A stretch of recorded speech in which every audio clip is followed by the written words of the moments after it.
Aujourd'hui, sur le plateau d'African Woman 2.0, Nadia Sabé nous partage son combat contre la maladie du cancer du sein, offrant un témoignage vibrant de résilience et de courage. Épouse du célèbre artiste Ariel Chené, Nadia se distingue par son courage face à un cancer du sein agressif. De sa maladie naît une renaissance artistique et un engagement dans la sensibilisation au dépistage précoce. Actrice, comédienne, chroniqueuse télé et créatrice de contenu, elle s'est imposée au fil des années comme une figure incontournable de la scène artistique et médiatique ivoirienne. Son parcours inspirant fait d'elle une véritable source de motivation pour les femmes. African woman, African woman 2.0. African woman, African woman 2.0. Révélée sur les réseaux sociaux par ses vidéos d'acting, Nadia Sabé séduit par son humour, son authenticité et son charisme. Son passage à la RTI avec le journal télévisé décalé de Nadia Sabé confirme son talent et son sens du spectacle.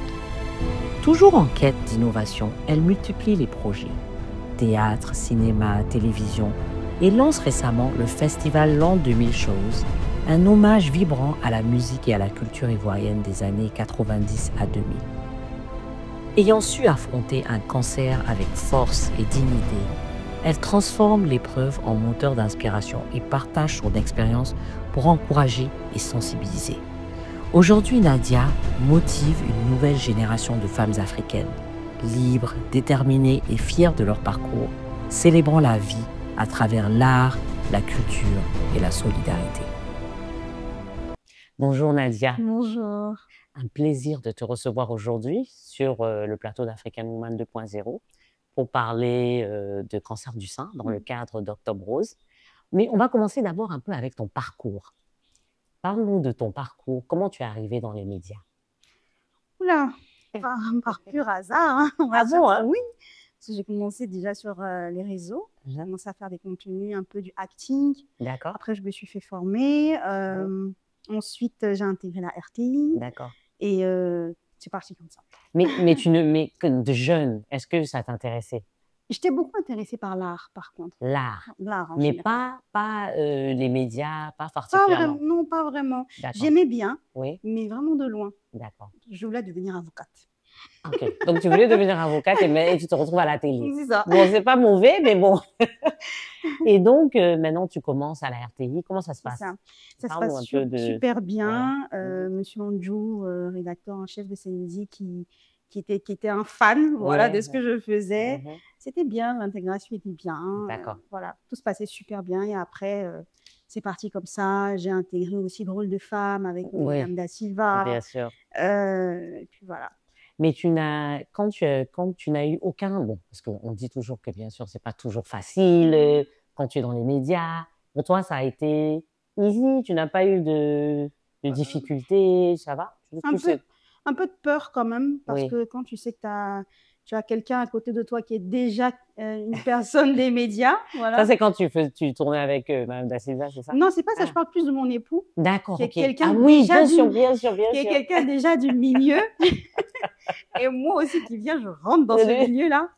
J'ai commencé à avoir un peu peur parce que je me dis, j'ai deux images maintenant à préserver. C'est ça. J'ai mon image et j'ai l'image d'Ariel à préserver. Donc, c'était un peu comme un sac à dos un peu pesant quand même. Oui. Donc, en fait, tu avais un peu ce stress. Et puis, en plus, ça. lui qui maîtrise tellement le milieu, le jugement aussi, non, un peu? Oui, Mais j'imagine qu'il te donnait des conseils. Bien sûr. Voilà, il t'a beaucoup conseillé. Bien sûr. Voilà. Pour quelqu'un qui était là avant moi déjà, donc, et l'expérience qu'il a déjà eue. Donc, il me donnait des conseils, il essayait de me diriger un peu, il essayait beaucoup de me donner des conseils aussi par rapport aux commentaires, de m'abstenir de lire les commentaires. Oui, les critiques. Les critiques. Qui peuvent faire mal. Qui peuvent faire mal, effectivement. Mais sinon, à part ça, ça va. Ça allait super bien. Donc, tu es contente d'être dans les médias? Oui. Tu encourages les jeunes filles ou les jeunes en général à rentrer dans ce métier? Bah oui, si c'est leur passion, Oui. foncez, hein, parce que c'est, je veux dire, plus tu aimes la chose, parce qu'il faut aimer. C'est vrai que derrière ça, on se fait des sous, Oui, bien sûr, bien sûr. on se fait une belle image. Et les sous, c'est pas tout de suite aussi, en pas fait. tout de C'est suite, pas tout de suite. Il faut effectivement. quand même faire ses preuves. Exactement. Mhm. Mais le plus important, il faut être passionné. Moi, j'adore ce que je fais parce que je m'éclate. Je m'éclate et je regarde pas trop le volet finance pour l'instant. Tu vois, je me dis, non seulement je m'éclate, mais j'apprends parce que je continue d'apprendre aussi. Donc, voilà. D'accord. OK. Et quel conseil tu donnerais à un jeune qui veut rentrer dans ce milieu? Continue d'apprendre Ah déjà. oui. Forme-toi. Forme-toi. Forme-toi surtout. Ouais, Continue d'apprendre. Forme-toi et fais-le avec passion et avec amour. Donc, parlons un peu de juste un délai d'un point, tu reçois ton diagnostic, cancer du sein. C'est en 2024 même que je reçois le diagnostic, mais en 2023, le diagnostic était déjà dans mon cœur. Oh. Je le sentais déjà, en fait. C'est vrai? Oui, Comment ça? Parce que le corps aussi, il lance des signaux, il te donne, tu vois, il te donne des messages. Le corps, il murmure.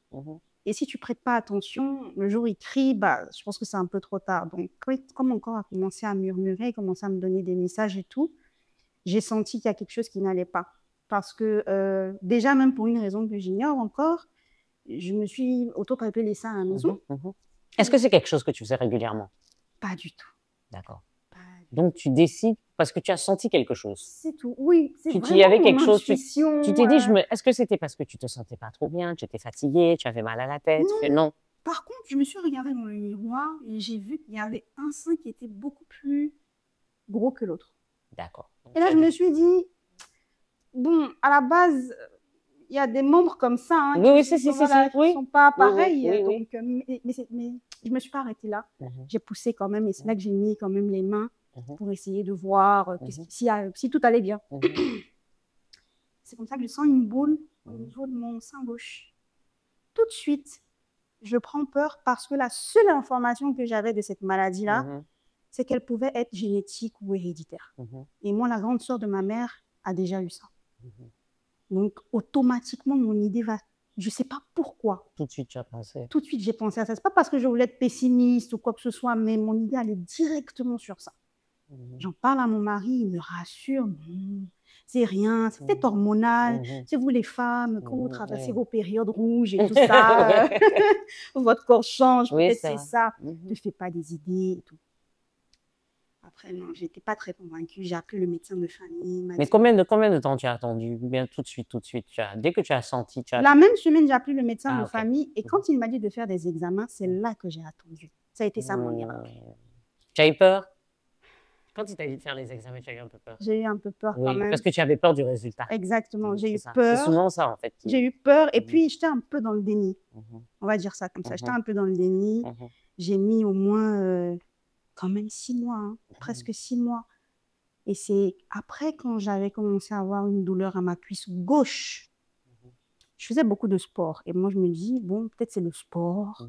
Je me suis peut-être déchirée. Je vais aller voir, j'ai fait une radio et tout, il n'y a rien.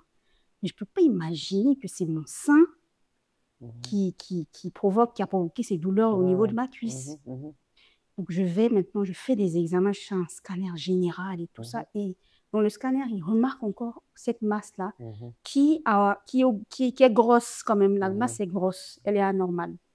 Et c'est là que je vais faire une biopsie pour déterminer la nature de la masse et le résultat tombe. Voilà. Mais pendant les 6 mois là, que tu ne voulais pas aller...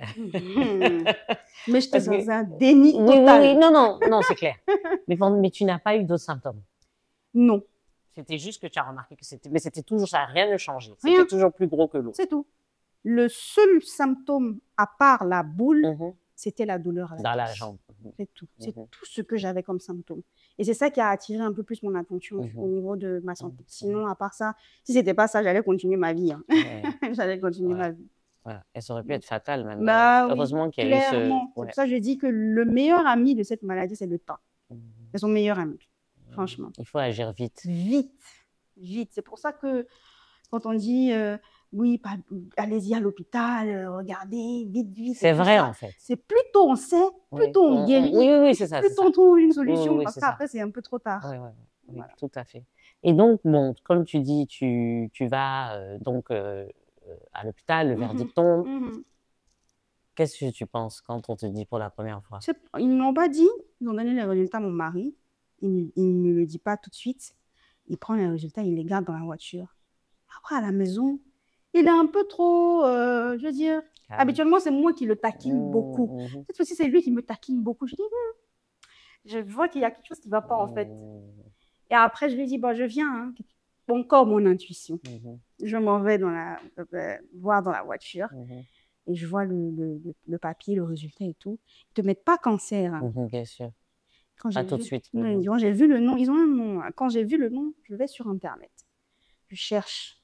Tout ce que j'ai vu, j'ai cherché sur Internet et j'ai découvert toute seule comme ça. Après, je suis montée, j'ai dit à mon mari, pourquoi tu ne me dis pas que c'est ça et tout ça? Il me dit non, c'est rien.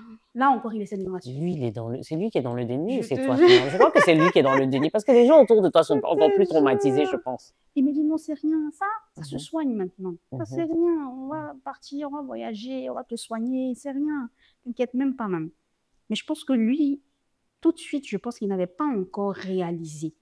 C'est vrai. Parce que je me dis qu'il était encore un peu dans le déni. Oui, je pense. Il n'avait pas encore réalisé la gravité. Il n'avait pas encore réalisé ce tunnel-là dans lequel on s'apprêtait à entrer.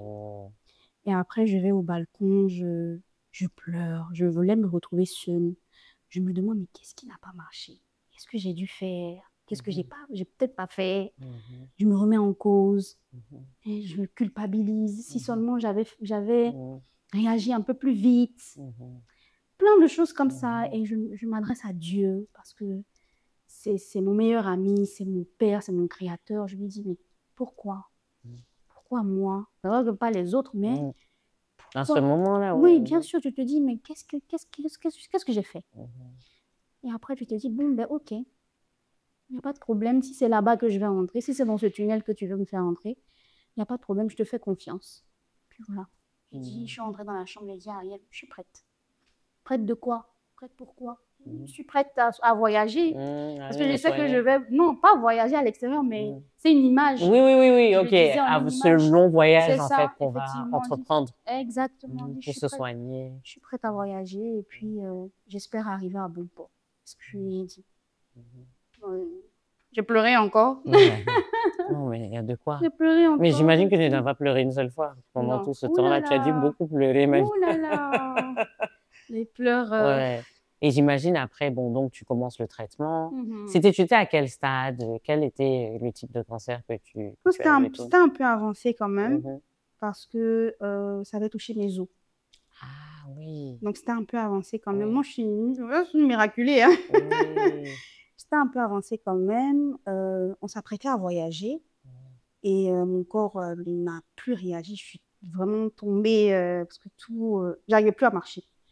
Et je me suis fait traiter ici. Hein. Je me suis fait traiter ici. Franchement, le ministère de la Santé, ils essaient vraiment de faire de leur mieux pour soigner ces personnes atteintes de cette maladie-là. C'était compliqué. C'était compliqué parce que j'ai fait 2 semaines sans marcher. Je ne pouvais pas me lever. On me portait à l'hôpital. C'était compliqué. C'était très difficile. C'est après tout ça que j'ai commencé ma chimiothérapie parce que je n'étais pas en forme. J'étais trop affaiblie, voilà. en fait. On ne pouvait pas me faire faire la chimio là, à ce moment-là.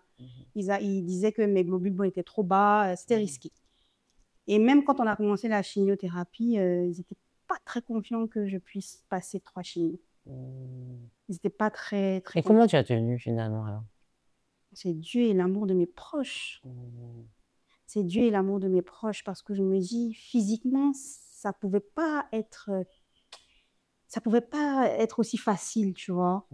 Donc c'est Dieu d'abord et l'amour de mes proches parce que l'amour m'a guéri intérieurement, quoi. Psychologiquement et intérieurement, l'amour m'a guéri. Physiquement, on va dire, c'est les médecins. Mais de l'autre côté, spirituellement, vraiment, intérieurement, c'est Dieu et mes proches et l'amour de mes proches. Ça m'a permis de tenir, ça m'a permis de battre. Parce que cette maladie-là, on parle du physique, mais on ne parle pas assez du mental. C'est violent mentalement parce que pour une femme, c'est compliqué. Est-ce que tu as fait une ablation ou non? Non, Juste retrait de la... non, parce que j'ai vite métastasé. C'est ça le truc. Il y a deux cas. oui. Soit tu métastases vite, soit ton sein se détériore vite. Ok. Et Voilà donc, les toi, deux tu as risques. métastasé. Et Vite donc, dans il n'y les avait os. pas de... Non. Le sein voilà. Donc, tu as restait fait quoi? De la intact. radiothérapie aussi ou de chimio, Non, essentiellement? chimiothérapie. Et après, c'est plus dans les cachis, en fait, dans les Ok, comprimés. d'accord. Voilà, je suis un traitement, mais c'est vraiment dans les comprimés. Ok. Dans les Et tu cachis. continues à suivre là en ce moment? Bien sûr, je Oui. suis en suivi médical, hein, Ouais. bien sûr. Ouais. Donc, voilà. J'ai Mais décidé... comment ça t'affecte, en fait? Déjà, Au quotidien. déjà la chimiothérapie, parce que Oui, tu ça, vois c'est... ton corps se non. dégrader, Oui, ça, oui. c'est horrible. Oui. Ça, déjà, c'est quelque chose, même physiquement, quand tu vois, tu connais, c'est horrible. Tu vois, non, tu prends un coup de vieillesse, un coup de... Tu vois, tu es encore jeune, mais tu vois ton corps vraiment se... Je sais pas, rétrograder, quoi. C'est autre chose. Et après, tu te dis, bon, c'est bon. Après, tu as ta famille à côté qui te rassure. T'es belle, ça va aller, tout ça. Tu prends de la force, tu pries, tu as de la force, tu avances, mais après, tu as des douleurs. La chimiothérapie en elle-même, tu vois, c'est pas ça le problème, c'est les effets secondaires. Secondaire, oui, c'est ça. C'est affreux. Oui. C'est affreux. C'est quoi? C'est nausée? Il y a plein. Et après, les corps, ça différencie. Hein. Oui, bien sûr, C'est au selon cas- les voilà. personnes, en C'est fait. au cas par cas. Moi, c'était... il y avait tellement d'effets secondaires, je ne sais même pas, je vais commencer par quoi. J'avais plus le goût, j'avais de la nausée, je ne mangeais même pas pendant peut-être une semaine, je n'arrivais pas à manger. Je partais tout le temps aux toilettes. J'étais très faible, mes globules blancs qui baissaient. J'avais tout le temps le vertige. Je n'arrivais pas à dormir parce que j'avais des douleurs. Tu vois, la douleur que j'avais à ma cuisse, j'en avais partout. Partout des douleurs osseuses, mais atroces. C'était affreux. C'était affreux. C'est ça. Et quand est-ce que ça a commencé à aller un peu mieux? Après la deuxième séance de chimio, j'ai fait 2 séances. Une première séance de 4 chimios, une deuxième séance de 3 chimios. Donc, après la première séance, donc à partir de la deuxième séance, j'ai vu que mon corps commençait à s'habituer. Bon, pas vraiment s'habituer, mais oui. C'était moins fort, moins agressif. Donc, j'ai commencé à sentir que je ne suis pas très loin, ça va, on va y arriver. Allez, Nadia, allez. Non, je pense que c'est à partir de ce moment-là. Parce que quand je suis sortie en octobre 2024, je venais de sortir de ma dernière chimio. Donc là, je me sentais bien et j'avais vraiment envie de parler. Oui, bien sûr. Ça m'a fait du bien de me libérer. Parce que tu vois, il y avait beaucoup de personnes qui se demandaient qu'est-ce qu'elle a, qu'est-ce qu'elle a. Donc en fait, tu n'en parlais pas. Mais tu continuais, tu ne faisais plus d'activité. Non, mais j'avais juste dit. J'avais juste fait un post pour dire qu'au cause de maladie, je me retire un peu des réseaux. Les gens pensaient que j'étais enceinte. Oh, félicitations, elle est enceinte et tout ça. Mon Dieu. Et après, tellement j'étais trop dans mon coin, j'avais envie de faire des... Ça, je parlais de passion tout à l'heure. J'ai voulu faire du contenu. Donc, j'ai mis ma caméra, j'ai commencé à faire... Et ma première vidéo, ils ont remarqué que j'avais plus de cheveux ici. Ils ont dit, j'espère que c'est pas leur sale maladie, on voit à la télé là, hein. C'est ce qu'ils disaient dans les commentaires. Et à Abidjan aussi, c'est petit, tu vois, entre l'hôpital où tu te fais traiter, tout ça. Ils ont pas envie de repérer. Tu vois.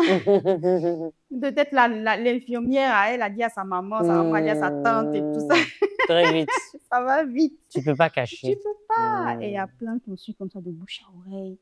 Mais après, mon mari a fait un post officiel pour dire que j'avais ça, je crois, 1 mois ou 2 mois avant octobre 2024. C'est là que tout le monde a su et tout ça. Et officiellement, je suis sortie avec la tête nue comme ça en octobre. Mais ça t'allait super bien d'ailleurs. Ça m'a donné envie de faire... Attends, quand mon double menton va disparaître. C'est un moment, franchement, tu vas avoir les cheveux aussi. Ça, c'est après. Hein. Bon, je ne suis pas encore arrivée là-bas, mais je pense que bientôt. Mais ça t'allait bien, hein, mais bon. Enfin, je sais que ce n'était pas fait exprès, mais bon, ça t'allait super bien. Mais donc, quand tu es sortie, et je pense que tu as reçu vraiment un accueil, je pense que les gens ont vraiment très bien pris ça, et tu as reçu beaucoup d'amour, de soutien. Beaucoup d'amour, et c'est ça que je disais, ça fait du bien, l'amour de mes proches, l'amour de ma communauté, tu vois, des personnes qui ne te connaissent pas, mais qui t'envoient tellement d'amour à travers des messages, des vidéos. Tu vois, tu as eu des influenceurs, des créateurs de contenu, des artistes qui ont republié plein de mes photos. j'ai senti que j'étais vraiment pas seule dans ce combat-là et qu'ils étaient tous avec moi. Je me suis dit, waouh, c'est ça en fait que toutes les femmes malades doivent avoir dans leur vie, tu vois, ce soutien-là, c'est ça. Non, ça c'est si on accepte d'en parler Ça, parce que c'est pas évident. C'est pas évident, effectivement. Ouais, il y a les gens prennent ça différemment. Il y en a qui veulent pas en parler. En fait, il y en a, c'est le déni. C'est dans le déni qu'ils restent et puis bon, après, ils veulent pas en parler. Puis je pense qu'il y a des gens qui n'arrivent pas à souffrir en public, en fait. C'est pour ça, moi, vraiment, à chaque fois que je parle d'Octobre Rose et tout, je veux casser, en fait, ce mythe. Oui, en fait, c'est ça. Avant, c'était le sida. Oui, on avait peur d'en parler. Oui, absolument. Maintenant, c'est le cancer. Ouais, les gens... En fait, je pense que c'est parce que les gens sont tellement convaincus que quand on a un cancer, on va mourir, que ça fait que les gens veulent pas en parler. Non seulement il y a ça, mais il y a d'autres qui ont peur d'aller se faire dépister parce qu'elles se disent, bon, et si je m'en vais, on me dit, j'ai ça. J'ai pas l'argent pour me faire soigner fermement. C'est ça. C'est ça, tu vois. Bon, mais au moins, si tu sais, tu peux chercher. Merci. Mais si tu sais pas là aussi, tu as mourir. Cadeau. Tu as vu, c'est ça. Je sais pas, je suis sûre qu'il y a des gens qui sont allés se faire dépister et qui ont eu de la chance peut-être après que quelqu'un les soutienne. Donc, faut pas penser négativement. C'est ça. C'est-à-dire, une fois que tu le sais, au moins tu peux chercher les moyens. Exactement. Voilà. C'est pas évident de les trouver, mais au moins tu peux chercher. Au moins, tu sais ce que tu as. Oui, tu sais ce que tu as. Tu sais ce que tu as. Donc, vraiment, encourager les gens à se dépister, quoi. Parce que bon. Et puis, le plus tôt, moi, je dis, c'est l'ignorance même qui tue. C'est ça. Parce que quand tu sais, tu peux aller te soigner. Mais quand tu sais pas... C'est grave. Moi aussi, je savais qu'on pouvait se faire dépister et tout. Je pense fait il y a longtemps. Tu vois, je serais partie beaucoup plus tôt. Je n'allais pas m'effacer. Mais est-ce que tu penses que c'est parce que tu n'as pas été sensibilisée ou c'est quelque chose auquel tu ne pensais même pas? Tu penses que si on t'avait sensibilisée, tu serais forcément allée? Je pense que c'est quelque chose aussi... Tu n'y pensais pas. On ne peut pas penser aussi au cancer. En fait, c'est ça le truc. Tu te disais pas. Non, mais comme tu as eu ça, tu disais que tu as ta tante. Donc, tu savais qu'il y avait dans ta famille. Oui, mais bon, après... C'était loin, quoi, en fait. Tu vois, c'est ça, en fait. C'est toujours comme ça. C'est ça, en fait. Tu te dis jamais que ça va t'affecter. Et bizarrement, je n'ai pas vu beaucoup de sensibilisation autour de cette maladie-là, moi, de mon côté, tu vois. Je n'ai pas vraiment vu d'engouement autour de cette sensibilisation-là. Donc, il y a ça parce que les gens n'en parlent pas, en fait. Moi, je n'ai jamais porté du rose en octobre 2023 ou 2022. Jamais. Je serais en rose dans une des émissions en train de parler de ça. Jamais. Oui, tu y pensais pas. En fait, tu ne maîtrisais pas le sujet. Je ne maîtrisais même pas le sujet. Je ne maîtrisais même pas ce domaine-là. Je disais, mais maintenant, oui, bien sûr. C'est clair. Maintenant, tu es devenue experte. Même en rose. J'ai beaucoup d'habits roses. Ouais. Mais bon, et tu disais tout à l'heure, et c'est vrai que c'est pas seulement en octobre qu'il faut en parler. Exactement. C'est en général. C'est tous les 12 mois de l'année, parce que la maladie n'attend pas octobre. Tu vois. Moi, c'est pas en octobre j'ai su que j'étais malade. Tu vois. C'est vers avril 2023, j'ai senti la boule. Donc, je veux dire que on n'attend pas forcément un seul mois, tu vois. Mais comment ça a affecté ta vie de couple, ta relation avec ton mari? Est-ce que tu as senti un changement? Parce qu'il y a beaucoup de femmes aussi qui ont peur d'en parler parce qu'elles se disent que, tu sais, surtout le sein. Tu te dis que c'est comme si tu n'es plus féminine. Surtout, tu sais, parce qu'à l'époque, maintenant, de moins en moins, on fait moins d'ablations. Mais et pour toi, comment ça s'est passé? On va dire, pour moi, ça a été un aspect positif quand même. C'est vrai que c'était un mal pour un bien parce que ça nous a 2 fois, voire 3 fois plus rapprochés. Tu vois, ça nous a vraiment rapprochés à tous les niveaux, que ce soit au plan spirituel, au plan physique. Parce que Ariel m'a vu plusieurs fois en train de partir. Tu vois, donc, quand tu vois quelqu'un que tu aimes en train de partir plusieurs fois comme ça, et puis la personne te regarde, tu te rapproches encore plus, tu vois. Donc, ça nous a trop rapprochés. Ça a créé quelque chose de plus fort. C'est bien ça. De plus fort. Et c'est pour ça que décembre, on s'est mariés. Tu vois, dès que je suis sortie de là, on s'est mariés en même temps. Tu vois. Ça nous a... c'est bien. Oui, parce que tu sais, c'est tellement intense. C'est intense, en fait. Les émotions. On a pleuré ensemble. On a dormi ensemble sur le lit d'hôpital. Il collait le lit, le deuxième lit à mon lit. Je me dis, c'est toi qui es malade, oui. Hein? La malade se réveille avant lui le matin. Je dis, mais monsieur, il y a quoi? C'est pas à l'hôtel, on est. Hein? Il était tellement à l'aise. On va y presque. À n'importe quelle heure, qu'il soit 1h, 2h du matin, il rentre à l'hôpital. Il dort avec moi. Mais vraiment, ça a été mon allié, quoi. Et ça l'est toujours. Oui, bien sûr. Et c'est bien. Et c'est bien, et je pense que c'est ça qu'il faut. Il faut que les hommes aussi, ils soient là. Parce que c'est une maladie, c'est tellement difficile. Exactement. Que si tu n'as pas de soutien, je pense que c'est horrible, quoi. Il y a une dame récemment qui m'a dit que son mari l'a abandonnée parce qu'elle a eu le cancer du sein. Oui, parce qu'il y a des gens qui ne conçoivent pas bien la maladie, en fait. Il était choqué. Ils conçoivent pas le... Enfin, tu vois, ils se disent, oh, faisons-en, on va trouver que ça va... C'est bizarre, ils ont peur, en fait. Bon, je sais pas, je pense que c'est de l'ignorance aussi. Bon, après, moi, je dirais, le manque d'amour fait ça aussi. Hein. Oui, ça aussi. Ça aussi. Tu peux ignorer, mais l'amour que tu as pour la personne te force à aller apprendre, à comprendre. Mon mari, il a fait plein de recherches sur cette maladie-là. Oh là là, il a fait tellement de recherches. Je me suis dit, voilà, au moins il apprend, tu vois. Je pense que c'est le manque d'amour qui fait fuir aussi. Il n'y a pas assez d'amour. Parce qu'il faut vraiment avoir assez d'amour pour pouvoir rester auprès d'une personne qui est malade. Hein. Et ça, je ne parle pas que du mari, je parle d'une fille auprès de son papa ou sa maman, d'un homme auprès de son papa ou sa maman, d'une amie. Je veux dire qu'il faut vraiment avoir beaucoup d'amour parce que c'est beaucoup de patience. Ouais. Et c'est des moments difficiles pour la personne. Il faut être là, quoi, pour la Surtout quand tu te sens impuissant, tu vois. Tu es obligé de tenir, mais dans cette impuissance-là, si tu ne tiens pas, à fuir. Tu vas dire, mais je suis là, je ne peux rien faire. D'autres parents, ils partent parce qu'ils se disent, ils ne peuvent rien faire. Je ne peux rien faire, non, je m'en vais, c'est mieux. Non, mais le soutien, on ne se rend pas compte à quel point c'est important. Ah, oui. On se rend, même la présence physique, même sans parler, le fait d'être là. Juste attraper tes mains. Absolument. Ça fait du bien, en fait. D'avoir ce soutien. Et ta famille, comment ils ont pris? Ça a été difficile? Oui. Tellement difficile. Oh, ma maman, c'était très difficile. C'est moi qui l'ai rassurée. Oui. Et c'est moi qui l'ai rassurée. Oui, c'est traumatisant d'avoir un enfant malade. Sa seule fille, son aînée. Oh là là, ça a été trop difficile pour elle, ça a été difficile pour mes cousines, parce que j'ai grandi avec elle, ça a été difficile pour tous mes frères et sœurs, ça a été compliqué. C'était très, très, très, très compliqué. Il y a une de mes cousines qui n'avait jamais pleuré. Elle n'avait jamais que vous n'avez jamais vu pleurer. Non, devant moi. Avant, elle pleurait, mais elle était petite, quoi. Elle est grande comme ça, pleurer. Mais là, ce jour, elle m'a envoyé une note vocale, elle me pleurait, elle me disait, bah toi, tu es notre modèle. Quand j'ai écouté ça, je me dis, mais waouh. Tu vois, en même temps, tu veux te battre pour ceux qui t'aiment. Mais en même temps, tu n'as plus de force. C'est pour ça que je parlais du combat au niveau du mental, tu vois. C'est chaud parce que ton corps te dit, je ne peux plus. Mais ton esprit doit tu vois, c'est ça. prendre le dessus pour dire non, il faut continuer. Continue, tu vois. Ton âme aussi dit non, continue, hein, continue, on est là. Mais ton corps est fatigué. Pourquoi c'est ton corps qui emmagasine tout ça, tu vois. Sûr. Mais c'est tellement chaud. Et c'est à ce moment-là que tu te retournes vers celui qui t'a créé pour te donner un peu plus de force parce que physiquement, tu n'en peux plus, quoi. Mais c'est... Et donc, quels sont tes projets maintenant, justement? Parce que tu l'as vécu, tu me disais que tu sensibilises énormément. Exactement. Tu parles avec d'autres femmes. Parle-nous un peu de tes actions, de ces actions-là. Déjà, depuis le début du mois d'octobre, j'ai lancé une campagne de sensibilisation sur le digital. Digital parce que je me dis que déjà sur le terrain, il y a plein d'ONG déjà sur le terrain. Tout à fait.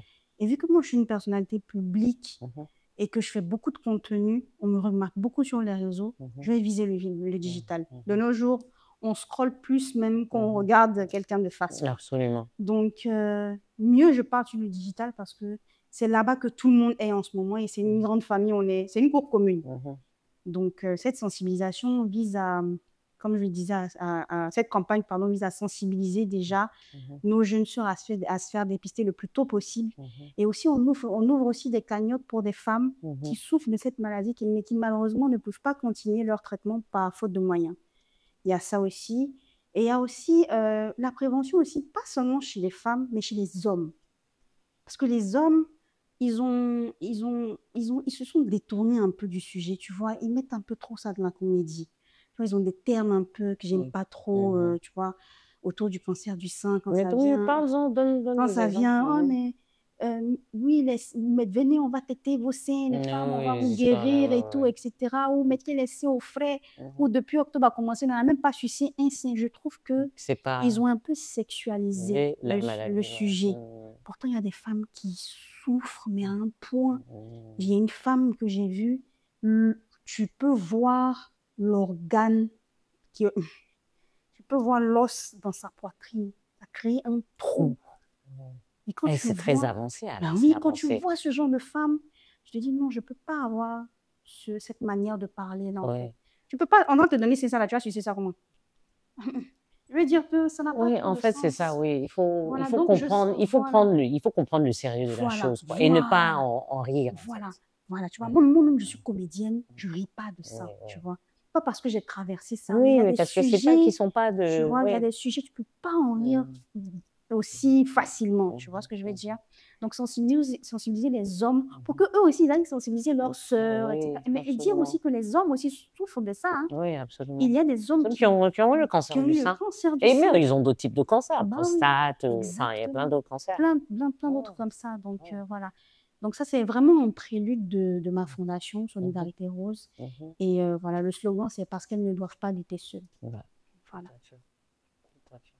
En tout cas, vraiment, merci, hein, parce que je dis continue de parler, continue de sensibiliser, c'est très, très important, parce qu'il n'y a pas assez de sensibilisation, il n'y a pas assez de gens qui osent en parler. C'est ça. Et je pense que c'est ça qui crée beaucoup d'ignorance autour de la maladie et qui fait que les gens ont peur de se dépister, ne savent pas à qui s'adresser et tout ça. Donc, vraiment, il faut continuer à en parler pour qu'on puisse se soigner. Aujourd'hui, il y a plein de personnes, aussi de personnalités publiques aussi qui en parlent. Oui, tout à fait. Il y a Eunice Zounou aussi qui a lancé sa campagne aussi. Il y a plein. Et je dis, je vais bénir le nom de Dieu, quoi, parce que plus on en parle, plus on est nombreuses comme ça à en parler, plus nos jeunes sœurs vont prendre ça au sérieux et vont se faire dépister le plus tôt possible pour éviter le pire. En tout cas, merci. Merci d'être venu sur notre plateau aujourd'hui, nous parler de ta difficile expérience. Mais bon, je pense que je te sens quand même radieuse. Hein, donc, je pense que tu as beaucoup appris de cette expérience. Et puis, ça te donne une force et tu te dis, tu peux tout faire après ça. Si tu as pu surmonter cette épreuve. Alors là. Oui, je pense que c'est comme si tu deviens presque une superwoman, en fait, quelque part. Oui, j'avoue.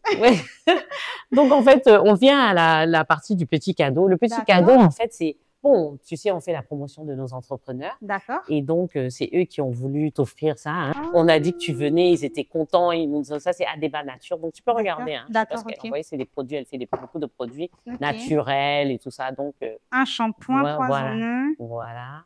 Je ne sais pas si tu connais pas? Non, je ne connais pas. C'est bien. Et c'est une Ivoirienne, en fait. Elle a fait son parcours aux États-Unis. J'aime bien tout ce qui est local. Hein, voilà, et c'est très local. Elle a son usine à Beaunois. Et donc, tu vois, c'est juste pour montrer que on consomme local. Maintenant. Mais c'est magnifique. Bon poisson. Voilà. Et puis, alors, on t'offre aussi des sandales de Wadji. Wadji, c'est un entrepreneur sénégalais qui a sa marque. On pourra continuer à porter du rose. C'est du rose encore. Je rigole parce que j'ai dit, maintenant c'est c'est rouge. Ah, c'est rouge, ok. Je pensais que c'était rose. C'est rouge. C'est joli, hein. Il fait des belles sandales. C'est bon pour la Saint-Valentin. En plus, c'est vrai, en plus. Saint-Valentin. Avec ta tenue de Saint-Valentin. Et donc. Mais je pense qu'elle a mis un petit mot dedans. Hein. Attends, il faut que je lise. Oui, tu peux regarder. Vous êtes un exemple de courage et d'humanité. L'équipe Adeba est honorée de vous offrir notre gamme capillaire complète pour prendre soin de vos cheveux et de votre santé. Merci. C'est gentil, la petite touche. Oui. Et ça, c'est les bougies Margot. Donc, je ne sais pas si tu connais Dacive Kwao. Non. Dacive, c'est une African woman aussi qui a eu le cancer du sein. D'accord. Et justement, pendant cette période, elle a créé sa marque de bougies. Tu peux ouvrir? Oui, bien sûr. Elle a créé sa marque de bougies parce que, justement, tu sais, elle dit que, bon, beaucoup de bougies, en fait, on ne réalise pas, mais ça crée tu sais, la fumée qui est un peu toxique, là, et tout. Donc, elle a fait des bougies vraiment naturelles que tu peux utiliser à tout moment. En tout cas, tu as raison. Souris à la vie. Voilà. Donc, il y a les petits, je pense que c'est pour mettre... Pour mettre ça. Oui, en dessous, en bas, et voilà, et puis tu... Je sais pas ce que tu mets en haut, je sais pas. Hein, souvent, tu mets les petites huiles, là, et tout ça. Les senteurs. Les senteurs. Oh, c'est beau. Voilà. J'aime bien le packaging, c'est trop beau, c'est bien présenté. Ah oui, non, nos entrepreneurs maintenant, hein. On déjà full, comme on dit. Hein. Ah voilà, c'est ce que tu dois mettre dedans. C'est ça, oui. C'est ça que tu dois peut-être mettre à l'intérieur. Ça fond. Voilà, avec la petite bougie. Fondant parfumé. C'est ça. Donc, tu pourras beaucoup méditer avec ça. Je te jure. Merci Margot. Waouh, je suis bien gâtée. Oui, donc voilà. Donc voilà, en tout cas, on te dit merci. Non, et merci on te dit bon courage. Merci hein, beaucoup. et on te soutient sur Merci. tes activités. On sera content de venir te soutenir avec Afrique Femmes. plaisir. On pourra faire des partenariats pour sensibiliser tout ça. Avec plaisir. Merci beaucoup. Merci à toi. Merci Nadia. Merci à toute l'équipe. Merci. Merci à tous et à toutes. À très bientôt pour la prochaine émission d'African Woman 2.0. Et avant de nous quitter, n'oubliez pas de vous abonner à la chaîne YouTube de Afrique Femmes. Merci et à très bientôt. Au revoir. African woman.